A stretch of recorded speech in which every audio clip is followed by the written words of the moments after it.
Baiklah cikgu-cikgu, kita akan teruskan ya perkongsian saya pada hari ini. Okey, mula-mula sekali kita buka portal Delima. Okey, klik here to log in. Okey, lepas tu pilih email Delima kita sendiri. So saya tekan continue.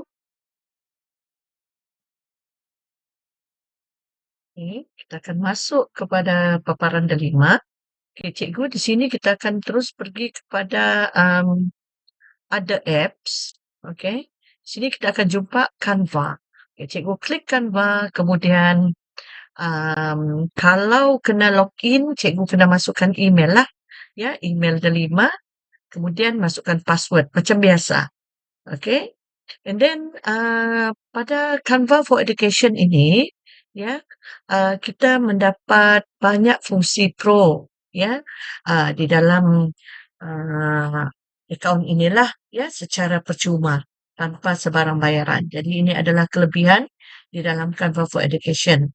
Okey, baik. Jadi cara macam mana kita nak membina bahan daripada ini, sebelum kita berkongsi lebih lanjut, saya akan tunjukkan terlebih dahulu fungsi-fungsi yang terdapat pada menu yang terdapat pada paparan Canva.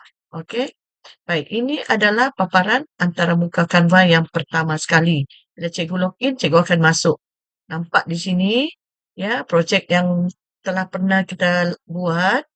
Okey. And then kita akan, kalau baru pertama kali cikgu apa ni, mencipta akaun Canva for Education ini mungkin belum ada recent design lah, ya, dan belum ada lagi bahan-bahan di sebelah sinilah di bahagian projek. Okey, tapi tak apa. Bila dah biasa nanti cikgu akan lebih mahir, ya. Okey, jadi saya cuma nak tunjukkanlah saja menu-menu yang ada pada dashboard, iaitu di sini home. Kalau kita nak pergi kepada uh, paparan antaramuka dashboard yang pertama, ya, cikgu pergi home. Projek ini pula adalah merupakan bahan-bahan yang pernah kita bina lah, seperti yang cikgu nampak di sini, ya. Okey. Lepas tu kita ada templates yang cikgu bina, contohnya cikgu buat e-sijil, ya. Jadi daripada e-sijil itu cikgu boleh simpan design dia di sini, ya, di bahagian template. Kemudian kita ada brand.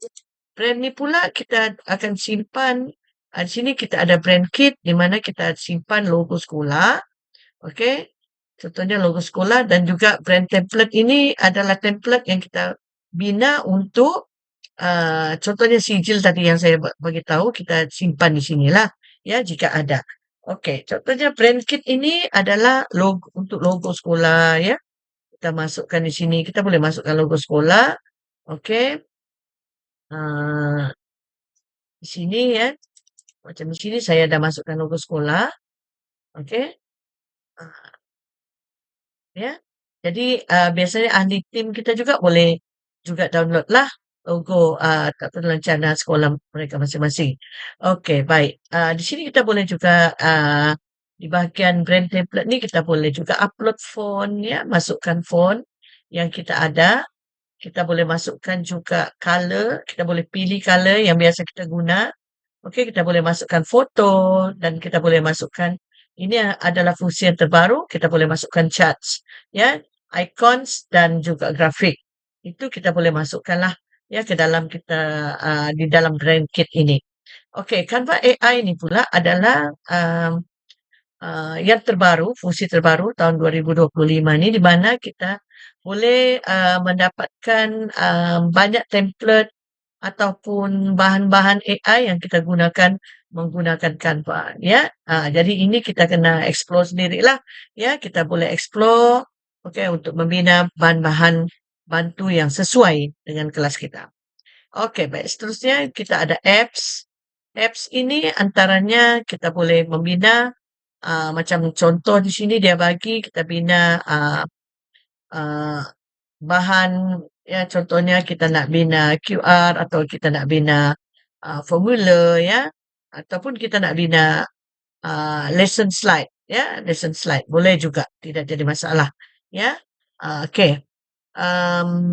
Jadi ada banyak apps lah sebenarnya antaranya, AI generation ya, di sini kita boleh, membina image, kita boleh membina voice, okey, membina muzik, okey, voice over dan sebagainya. Ada banyaklah di sini pilihannya cikgu, jadi cikgu-cikgu boleh explore. Okey, baik seterusnya kita ada classwork di mana classwork ini kita akan masukkan,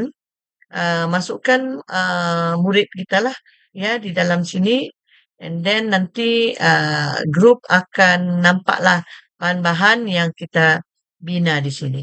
Okey, jadi saya ingat, sampai sini dulu untuk perkongsian bagaimana cara mudah kita membina akaun Canva for Education dan seterusnya membina bahan bantu, mengajar dan bahan bantu belajar untuk murid ya kelas, eee, di dalam kelas kita lah ya seharian ataupun, di dalam, eee apa ini, Google Classroom. Okey, jadi perkongsian pertama saya, eee, untuk, membina akaun, Canva for Education dan juga fungsi-fungsi asas yang terdapat dalam akaun Canva.